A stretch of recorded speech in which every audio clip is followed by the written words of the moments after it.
우리가 함께 읽은 마가복음 2장에 보면 바리새인들과 또 예수님과의 대화가 나옵니다. 당시 바리새인들은 우리가 알다시피 위선과 외식 그리고 거짓의 대명사처럼 불리는 그런 사람들이었습니다. 원래부터 그들이 그렇게 되지는 않았을 것입니다. 바리새라는 그런 이름이 의미하는 대로 바리새라는 이름은 구별되다 그런 뜻이죠. 구별된 사람들이다라는 이름이 붙여졌다는 것은 그들의 시작은 좋았다는 것입니다. 바리새파의 기원이 정확하게 규정할 수는 없지만 최초의 기원은 아마도 이스라엘 백성들이 바벨론의 포로로 잡혀가서 그들이 성전을 중심으로 한 그들의 신앙을 더 이상 유지할 수 없었기에 그들은 그들에게 있었던 율법을 연구해서 그들의 다음 세대들 그리고 포로 기간 동안에 있었던 백성들에게 말씀을 가르치는 일에 헌신한 사람들이 생겨날 것으로 추정할 수 있습니다. 그리고 이후에 유대교 신앙을 지키는 데 있어서 여러 가지 정치적인 위험과 위기 가운데 있었을 때 그 이스라엘 백성들의 신앙을 지켜주었던 그런 아주 중요한 영적 지도자의 역할을 바리새인들이 해왔던 것을 우리는 알 수가 있습니다. 그들의 출발은 좋았습니다. 의도는 선했고 아름다웠고 또 영향력이 있었습니다. 그래서 그들이 바벨론 포로에서 돌아오고 이스라엘의 중요한 역사적인 위기 때마다 이 바리새인들을 중심으로 해서 이스라엘은 하나가 되었고 예수님 당시에 이르러서는 바리새인이 되지 않고는 이스라엘의 지도자가 될 수 없는 그런 시대가 되어버렸죠. 그래서 사도 바울도 다소에서 자라나서 예루살렘에 20세 때 와서 바리새인이 되는 과정을 밟았을 정도입니다. 사두개파는 혈통으로 이어지는 것이기 때문에 아무리 노력해도 될 수가 없는 그러한 위치였습니다. 그러나 바리새인들은 자신이 열심히 노력만 하면 될 수 있는 그 사회의 주류층 그리고 지배 권력층으로 들어갈 수 있는 길이었기 때문에 많은 사람들이 바리새파가 되기를 원했을 것입니다. 한 시대 역사의 출발점에서는 영향을 주었던 그런 운동이 시간이 흘러가면서 점점 그 조직과 인원은 많아지지만 그 영향력을 잃어버리고 어느 한 시점부터인가는 위선과 또 거짓과 불의의 집단이 되어버리는 그러한 모순을 바리새파가 가장 잘 보여주고 있습니다. 한국 교회를 바리새파라고 규정할 수는 없습니다. 아직 그런 단계는 아니라고 생각을 합니다. 그러나 그럴 징조는 충분히 있고 어느 교회는 그런 교회가 될 수 있었고 또 우리 안에도 이런 바리새파적인 그러한 조짐은 그런 모습은 우리가 살펴볼 수가 있다고 생각을 합니다.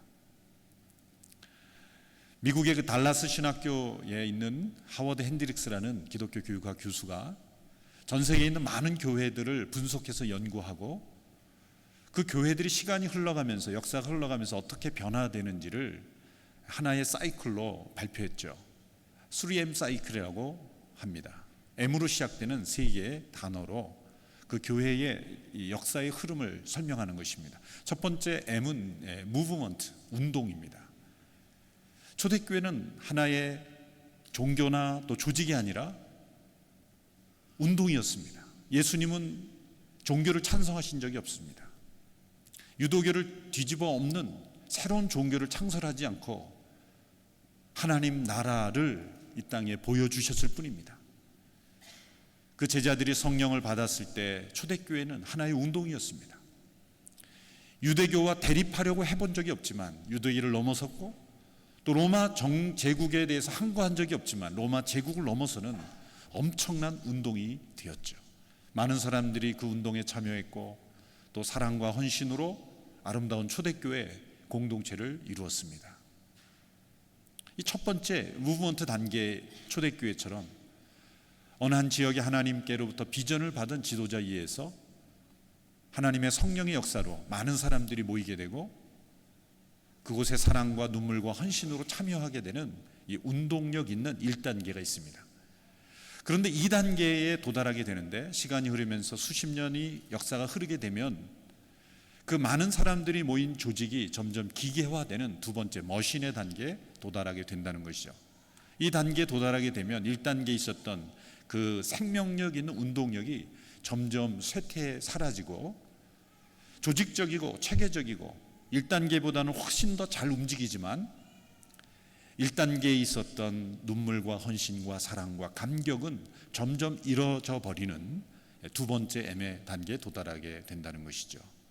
이 단계에 도달하게 되면 머지않아 자동적으로 세 번째 애매 단계에 도달하게 되는데 그 애매 단계는 머니먼트, 그것은 기념비가 되는 것입니다. 이 세 번째 단계에 도달하게 된 교회는 언제나 기준이 과거입니다. 개인의 신앙의 기준도 언제나 과거입니다. 언제나 과거를 동경합니다. 그때는 내 신앙이 참 좋았는데. 지금의 신앙, 미래의 신앙이 좋지 못하고 과거의 신앙의 추억에서만 남아있는 신앙이라면 3단계에 도달한 신앙이 되어버린 거죠. 교회도 역시 마찬가지입니다. 과거에 뜨거웠던 그런 1단계의 신앙의 체험의 단계를 동경하는 교회라면 성도들은 많이 있고 조직과 사역은 있지만 1단계에 있었던 초대교회의 영성과 운동력이 없다면 3단계의 기념비가 되어버린 한때 좋았던 교회가 되는 것이죠. 한국의 많은 역사적으로 오래된 교회들이 2단계, 3단계에 도달하게 된 많은 증상들이 뉴스를 통해서 우리가 접하게 되는 것이죠. 온누리교회도 하용조 목사님을 통해서 1단계 정말 놀라운 운동력 있는 공동체로 지금까지 성장해 왔습니다. 많은 성도들이 모이고 헌신하는 그리고 체계화된 조직화된 교회가 되었습니다. 이대 담임 목사로서 저의 마음속에는 이런 두려움이 있고 이런 사명감이 있습니다. 온누리교회가 1단계 무브먼트에서 어떻게 하면 기계화되지 않고 어떻게 하면 3단계 기념비 같은 교회가 되지 않고 초대교회와 같은 사도행전적인 운동력을 계속해서 이어갈 수 있는 교회가 될 것인가, 그런 고민을 가지고 있습니다. 그래서 온누리교회뿐만 아니라 두바이 한인교회도 역시 마찬가지라고 생각합니다.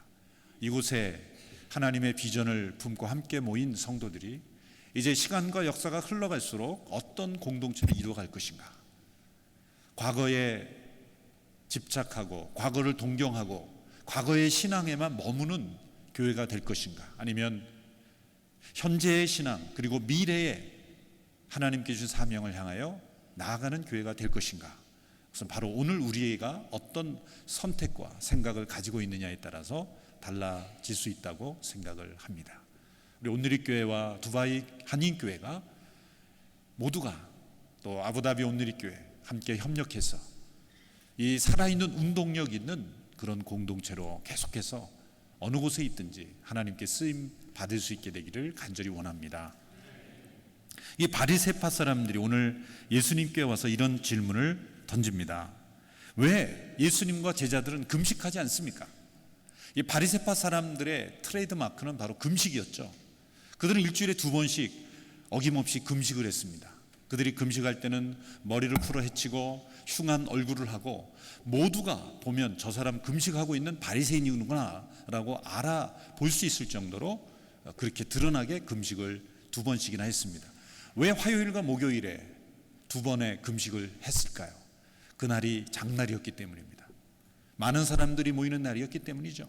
자신들이 금식하고 있다는 걸 효과적으로 알릴 수 있는 날이었기 때문에 그들은 그날을 선택했다는 것이죠. 금식은 원래 얼마나 좋은 영적 운동입니까? 금식은 파워가 있습니다. 이스라엘 백성들이 위기에 빠질 때마다 그들은 금식했습니다. 그 역사의 위기 속에 하나님께서 구원해 주시도록 새롭게 되도록 나라와 민족을 위해서 기도했던 다니엘, 느헤미야, 에스더, 그런 위대한 믿음의 사람들은 어김없이 하나님 앞에 금식했습니다. 초기 바리새인들도 역시 그 나라의 위기를 극복해 보려는 영적인 운동으로 그들은 금식을 했을 것입니다. 그런데 조직화되고 바리새파 사람들이 기계화되고 기념비적인, 좋지 않은 의미에서 기념비가 되어버렸을 때 그들의 금식은 외형적이고 위선적이고 금식의 의미를 잃어버린 자기를 드러내는 위선의 도구로 만들어 버렸던 것이죠. 그래서 예수님은 산상수훈에서 금식에 관해서 이렇게 말씀하셨죠. 너희는 금식할 때에 기름을 바르고 다른 사람이 모르게 금식하라. 은밀한 중에 하나님 앞에서 금식하라. 예수님이 금식을 안 했었겠습니까? 아니죠. 저는 금식을 예수님 많이 하셨을 것이라고 생각합니다. 우리 성도들 가운데도 이렇게 함께 식사 모임이나 모임을 하게 되면 우울한 얼굴에 근심 어린 그런 근심 어린 얼굴로 표현하면서 식사를 안 하면서 나 금식이야 그렇게 말씀하는 분이 계세요. 그래서 몇 끼 금식했어 그러면 한 끼. 아침 금식하고 나오고 해서 곧 돌아가실 분처럼 이렇게. 그러면 안 된다는 거예요. 금식의 능력이 잃어버린다는 거죠. 예수님은 이런 신앙적인 운동력을 잃어버리고 영적인 생명력을 잃어버린 이 바리새인들의 문제, 오늘 이 시대에 영적 생명력을 잃어버린 교회, 또 영적 생명력을 잃어버린 우리들을 위해서 세 가지 비유를 통해서 교훈을 주시고 있습니다. 세 가지 비유, 첫 번째 비유는 예수님께서 결혼의 비유를 하셨어요. 이 19절, 20절을 한번 보십시오. 본문을 한번 다시 읽어보겠습니다. 예수께서 그들에게 이르시되 혼인집 손님들이 신랑과 함께 있을 때에 금식할 수 있느냐? 신랑과 함께 있을 동안에는 금식할 수 없느니라. 그러나 신랑을 빼앗길 날이 이르리니 그날에는 금식할 것이니라. 예수님께서 왜 갑자기 결혼의 비유를 말씀하셨을까요? 왜 금식하지 않냐는 질문에 동문서답처럼 보입니다. 신부가 신랑과 함께 있을 때 어떻게 금식할 수 있느냐? 이 유대인들의 결혼식은 오늘 우리 시대의 결혼식과 다릅니다. 우리들은 이 신랑이 신부를 기다리죠. 신부가 나타나는 것이 아주 클라이막스죠. 신랑이 신부를 기다리는 겁니다. 그런데 유대인들의 결혼식은 신부가 신랑을 기다립니다. 또 언제 나타날지도 모릅니다. 아주 서프라이즈 하기 위해서 그 신부의 기쁨을 극대화하려는 것인지는 모르지만 또 남성 우월주의적인 생각, 문화도 있었다고 생각합니다만 어쨌든 신부가 신랑을 기다립니다. 그래서 기다리던 신부가 이제 신랑이 나타나게 될 때 그 기쁨, 그 감격, 그 결혼에 있어서 가장 중요한 것은 주인공이 신랑이라는 겁니다. 유대인들의 결혼식에는. 이곳에 앉아 계신 많은 여성들, 한국 여성으로 태어난 걸 감사하시기 바랍니다. 유대 사회에서는 신부가 주인공이 아니라 신랑이 중요했어요. 신랑이 주인공이에요. 이 결혼 예식에 있어서 신랑이 나타나는 그 기쁨이 가장 중요한 것이죠. 결혼에 있어서 이것만큼 중요한 것은 없습니다. 때로 결혼식을 하다 보면 준비가 미흡해져 있고 여러 가지 실수와 또 문제들이 많이 예기치 않은 문제들이 생깁니다. 왜냐하면 다들 처음 해보는 것이기 때문에 어떻게 할 줄을 모릅니다. 그래서 이 주례를 맡고 이 가족들을 만나보면 뭐 얼마나 철저하게 열심히 준비하는지 몰라요. 근데 제가 보면 다 한계가 있는, 아무리 열심히 준비해도 처음이기 때문에 처음 하는 사람들이 생겨나는 실수를 아무리 리허설을 해도 어딘가 한 구석에는 문제가 생기게 되어 있어요. 그래도 결혼식에서 일어나는 문제가 아무리 심각한 문제라도 모두가 다 이해합니다. 넘어갑니다. 결혼식 하객으로 오신 모든 분들의 얼굴은 밝고 기쁩니다. 물론 기쁘지 않고 우울한 사람이 있을 수 있죠. 신랑 신부 중 한 사람이 내가 사랑하는 사람인데 배우자가 내가 아닐 경우, 그럴 경우는 눈물을 흘리며 참가하겠지만 그렇지 않을 경우에는 모두가 다 기쁩니다. 제가 미주에서 목회할 때 늘 회의 때마다 하여튼 서로 아웅다웅하는 집사님 두 분이 있었어요. 교회 밖에서 어느 웨딩홀에서 결혼식을 하는데 그 로비에서 이제 만났습니다. 저는 긴장했습니다. 두 분이 서로 만나면 좀 분위기가 안 좋겠다라고 생각을 하고 있었는데 예상치 않게 두 분이 너무나 반갑게 인사하는 거였어요. 로비에서 마치 오래된 친구를 만나듯이 아무개 집사님 그러면서 로비에서 악수하면서 그 신랑 신부 양쪽 가정이 있는 로비에서 너무 반갑게 악수하는 거예요. 저는 당황했습니다. 저분이 두 분이 서로 관계가 안 좋았는데 왜 저렇게 반갑게 인사하는 걸까? 화해했나? 내가 알지 못하는 사이에 서로 관계가 회복됐나 보다 그랬어요. 근데 그 다음에 교회에서 볼 때 또 그러시는 거예요. 근데 그 다음 결혼식이 또 있었는데 그 결혼식에서 그 결혼식처럼 예전처럼 반갑게 또 인사하는 거예요. 도대체 이분들이 왜 그러시나? 제가 생각해 봤더니 제가 알게 되었어요. 물어보지 않았지만 알았어요. 그건 뭐냐면, 그래도 결혼식인데 우리가 이 결혼의 기쁨을 무너뜨렸어야 되겠느냐, 예의를 갖춘 거예요. 그래서 이 결혼식장에서는 서로 친한 척한 거예요. 관계가 좋은 척한 거예요. 왜? 그 양가 결혼식의 그 기쁨을 우리 둘이 불편한 관계를 표현하면 안 된다라는 그런 상식이 있었기 때문이에요. 제가 그 장면을 보면서 이런 생각을 하게 됐어요. 교회가 신랑 대신 예수님을 만나는 결혼잔치인데, 교회 와서도 그런 의식만 있다면 친한 척이라도 할 수 있지 않을까. 그 예배의 기쁨, 예수님을 만나는 기쁨을 잃어버리도록 하지 않기 위해서 적어도 예의는 갖추면 교회는 문제가 없을 텐데, 그런 생각을 하게 되었어요. 여러분, 교회의 가장 중요한 생명력은 무엇입니까?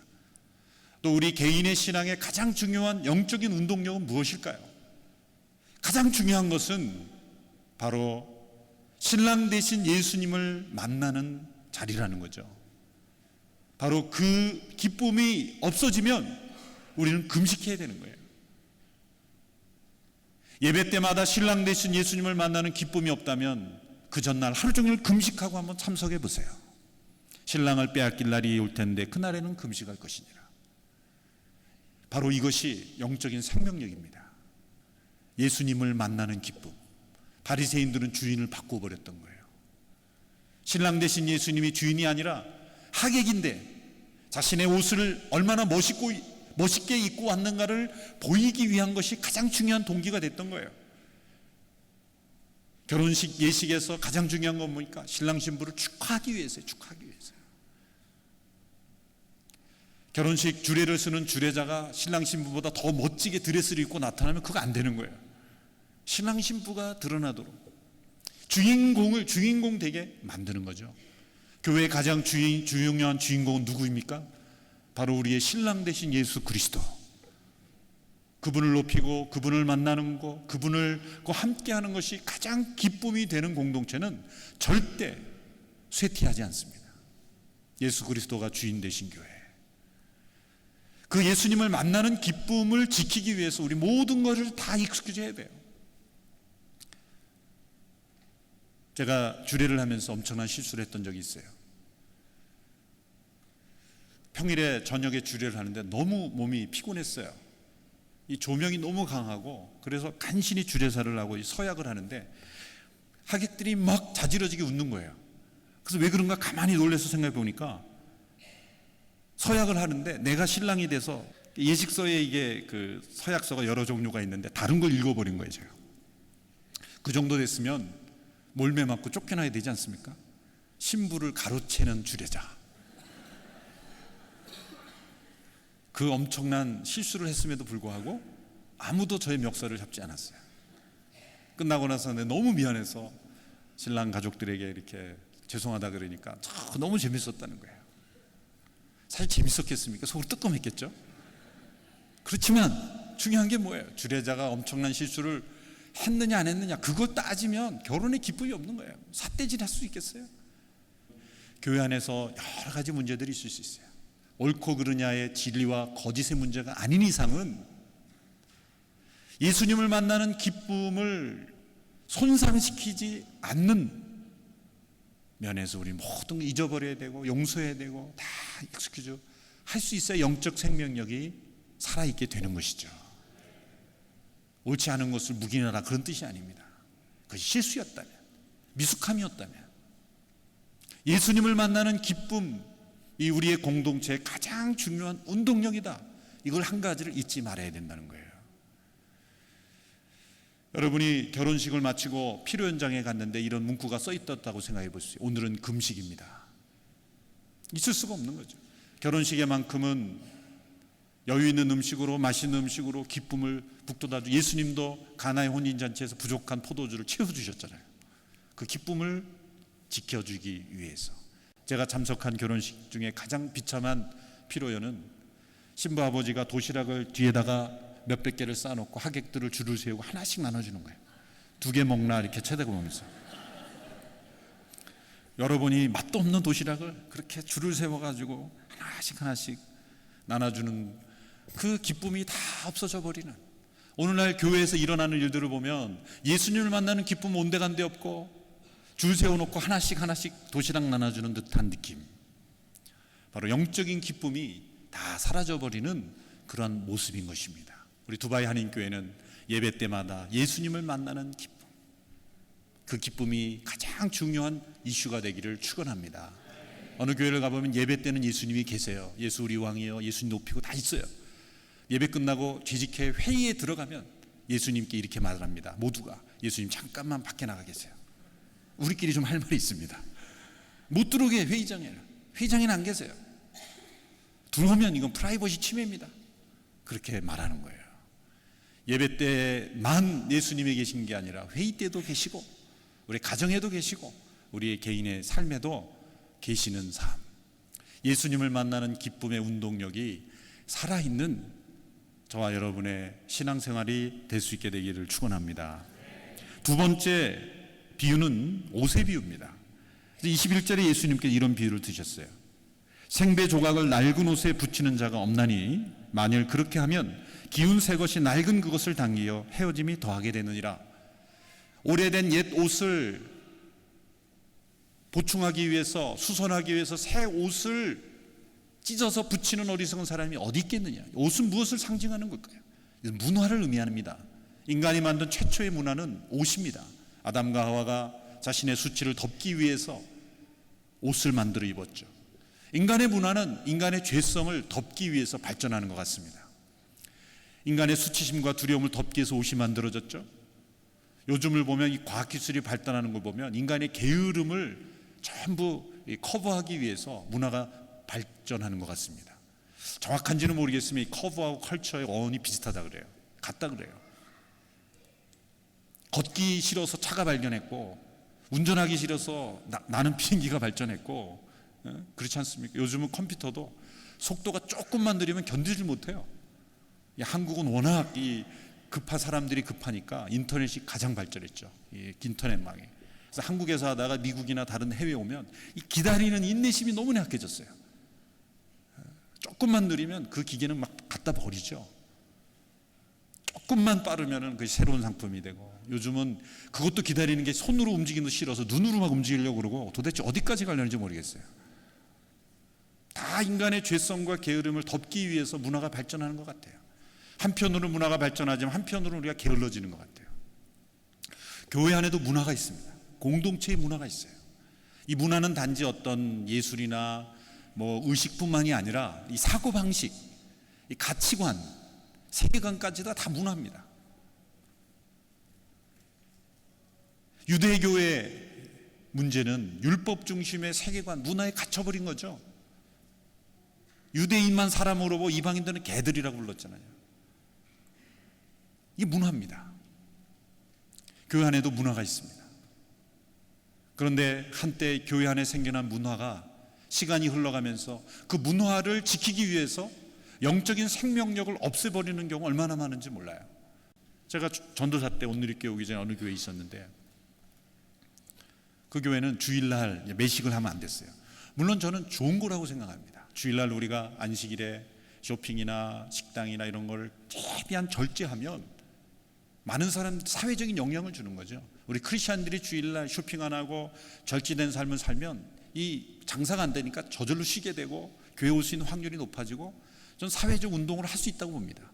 근데 지나치게 과거에 한국교회 믿음의 선배들이 걸어서 신앙생활, 교회 다닐 때에 그것을 그대로 현대사 적용하니까 이제 우리 교육자들에게도 모든 성도들이 주일날 사 먹지 못하게 하는 거예요. 근데 저는 총각이었고 저 교육전도사였어요. 그래서 주일날 하루 종일 이 사역을 하고 지친 몸에 집에 가면 밥 해 먹을 힘이 없어요. 반찬도 없어요. 돈도 더 많이 들어요. 밥은 먹어야 되는데 사 먹지는 못하는 거예요. 그렇다고 성도들에게 가서 갈 수가 없잖아요. 그래서 제가 어떻게 했겠습니까? 열정거장 떨어진 다른 지역에 가서 몰래 좌우를 살펴 아무도 없음을 보고 식당에 들어가서 먹고 다시 좌우를 살펴서 돌아왔습니다. 매주 그렇게 제가 신앙생활을 했죠. 왜 교회가 금지한 것을 하면서 한편으로는 죄책감이 들고, 어느 날 어느 장로님이 전도사들을 다 불러 모아서 주일 저녁에 삼겹살집에 가시는 거예요. 깜짝 놀랐어요. 그래서 속으로는 우리 장로님이 드디어 개혁의 깃발을 드셨구나. 이 문화를 바꾸시려고 도발적인 행위를 하셨구나. 그래서 이제 따라가서 열심히 맛있게 먹고 걱정이 돼서 질문했습니다. 장로님, 어떻게 하시려고, 지금 목사님 하시면 큰일 나는데 어떻게 하시려고 이런 거사를 일으키셨습니까? 그랬더니 장로님이 하시는 말씀이 약간 사투리를 쓰면서, 괜찮여, 돈은 내일 내기로 했어. 완전 범죄, 완전 범죄. 이 장로님은 그렇게 사고를 가지고 계셨던 거예요. 주일날 몇 군데 식당을 거래를 터놓고 장부 만들어가지고 마음대로 먹고 돈은 월요일날 지불하고 매식을 안 한 거죠. 이상한 신앙생활을 몇십 년을 하고 계셨던 거예요. 내가 그런 방법을 몰랐을까? 나도 떳떳하게 교회 앞에 식당에 장부 만들어서 먹을 수 있었던 건데 왜 못 먹었을까? 신앙생활이 점점 이상해지는 거예요. 이상해지는 거예요. 이게 옛 옷을 떼우기 위해서 새 옷을 자꾸 망가뜨리는 거예요. 그런 케이스들이 우리의 신앙생활에 점점 많아질 때 우리의 신앙은 생명력을 잃어버려요. 제가 미국 가기 전에 한 10여 년 됐을 거예요. 서울의 어느 주일날 교회에 설교를 부탁받았어요. 그래서 설교를 부탁받아서 이제 갔는데 그 교회는 가운을 입고 설교를 하죠. 저는 입어야 될 때는 입어야 된다고 생각합니다. 그걸 거부하는 게 아니에요. 그래서 제가 입죠. 그리고 입었습니다. 내려가는데 또 슬리퍼를 신어야 된다는 거예요. 강단에서 슬리퍼를 신게 돼 있대요. 신겠습니다. 그런데 그 목사님이 저보다 목 하나가 키가 작은 분이었어요. 가운도 지금 갑갑한데 슬리퍼를 딱 신었더니 3분의 2밖에 안 들어가요. 아무리 발을 집어넣어도 3분의 2밖에 안 들어요. 그러니까 뒤꿈치는 밖에 나온 거예요. 근데 슬리퍼 신어야 된다는 거예요. 안 맞는데요. 그래서 신어야 된다는 거예요. 큰일 난대요. 슬리퍼를 신고 올라가는데 그날따라 비가 왔어요. 근데 구조가 밖으로 나와서 이렇게 들어가는 구조예요. 그랬더니 뒤가 다 젖었죠. 딱 발을 치면은 뒤에 물이 쭉쭉 나오는 그런 상황에서 본당에 올라갔어요. 강대상에 올라가는데 요거보다 조금 작은 예배당이었는데 강대상이 있는데 너무 사람들이 많아가지고 좌우에 있는 이제 성가대원들이 강대상에 올라와 있을 때 뭘부터 봤겠어요? 신발부터 본 거예요. 다 신었어요. 다 신었어요. 그럼 왜 나를 벗긴 거야 도대체? 이 생각이 막 생기는 거예요. 그래서 보니까 설교자만 이 강대상 중심으로 2m, 2m만 거기에 딱 이렇게 양탄장 같은 게 있는데 거기에 서는 사람만 슬리퍼를 신는 거예요. 도대체 왜 나만 벗기는 거야? 그러면 설교하는 내내 그게 떠나지 않는 거예요. 도대체 왜 나만 슬리퍼를 신긴 거야? 성경 구절이 떠올랐습니다. 내 발에서 신을 벗으라 거룩한 곳이니. 그래서인가?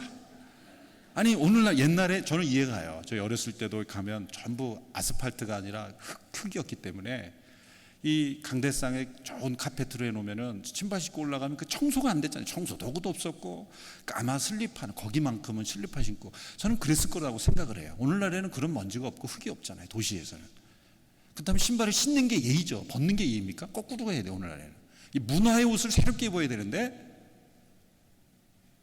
그 서울 한복판에 있는 도시교회가 설교자에게 안 맞는 가운, 안 맞는 슬리퍼를 신겨놓고 뒤가 다 젖은 발로 설교가 되겠습니까? 설교 내내 왜 이렇게 나만 슬리퍼 시키는 거야? 미국에 있을 때 맨하탄에 정경화 씨 그 바이올리니스트의 어머님 돌아가셨죠. 그 이원숙 여사. 그분이 정말 누워 계실 때 신방을 한 적이 있어요. 그래서 제가 찬송가, 성경 찬송을 가지고 이렇게 찬송가를 부르려고 딱 펴서 부르려고 하는 순간 누워 계시던 그분이 그때도 한 90세 가까이 된 누워 계시던 그분이 눈을 딱 뜨시더니 저한테 이렇게 말씀하셨어요. 옛날 노래 부르지 말고 새 노래를 불러주죠.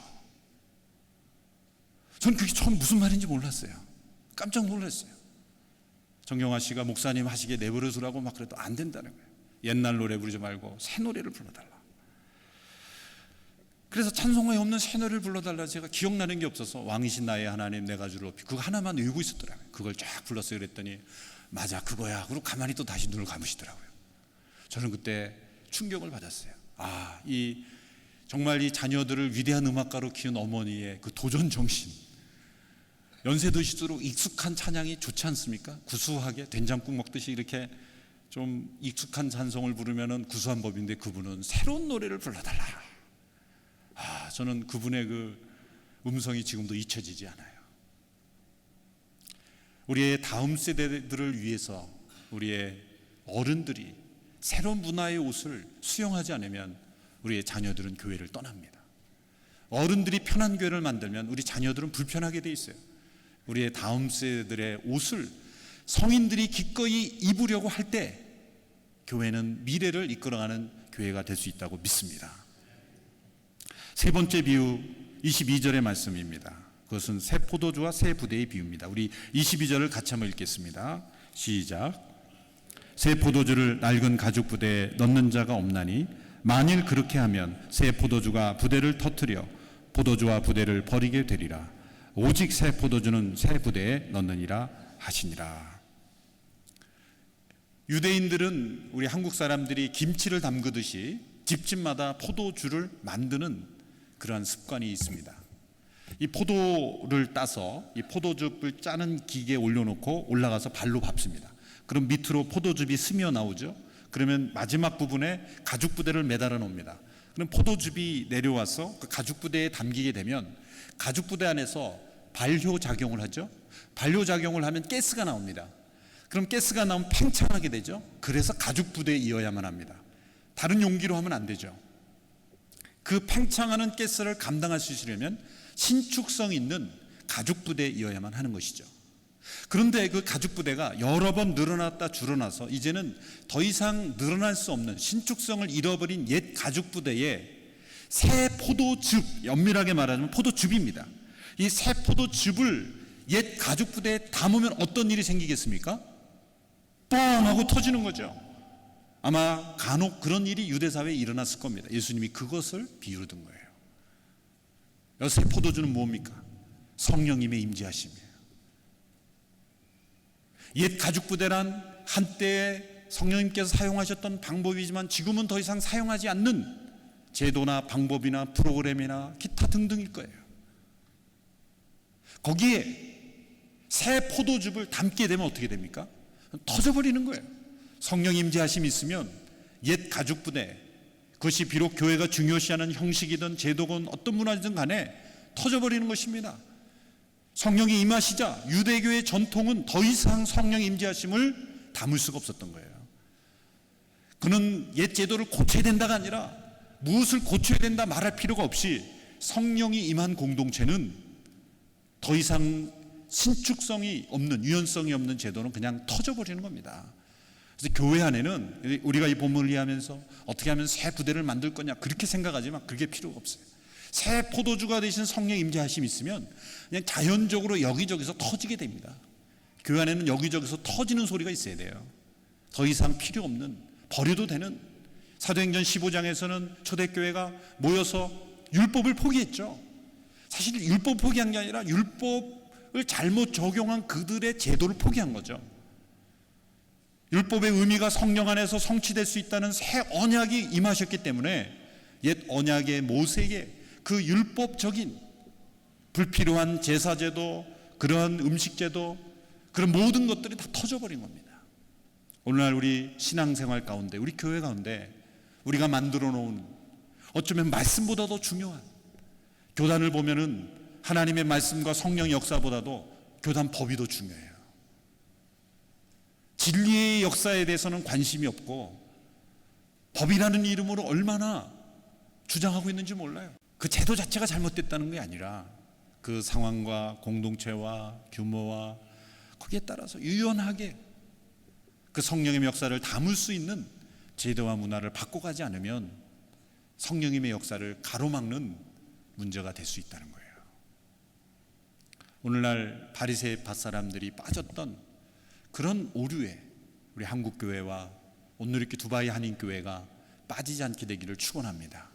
예수님을 만나는 기쁨의 운동력이 가장 중요한 교회, 그리고 시대가 흘러가면서 다음 세대를 품을 수 있는 새로운 문화의 옷을 입을 수 있는 교회, 그리고 성령님의 역사를 날마다 성령님이 어떻게 역사하시는지를 주목하고 우리가 익숙했던 옛 가죽 부대를 주장하지 않고 새 가죽 부대를 날마다 준비해서 담을 수 있는 그런 교회가 될 때 이 영적인 운동력이 사라지지 않고 계속해서 영향을 미치고 세상을 변화시키는 그런 교회가 될 수 있다고 믿습니다. 두바이 한인교회가 그런 교회가 될 수 있게 되기를 주님의 이름으로 축원합니다.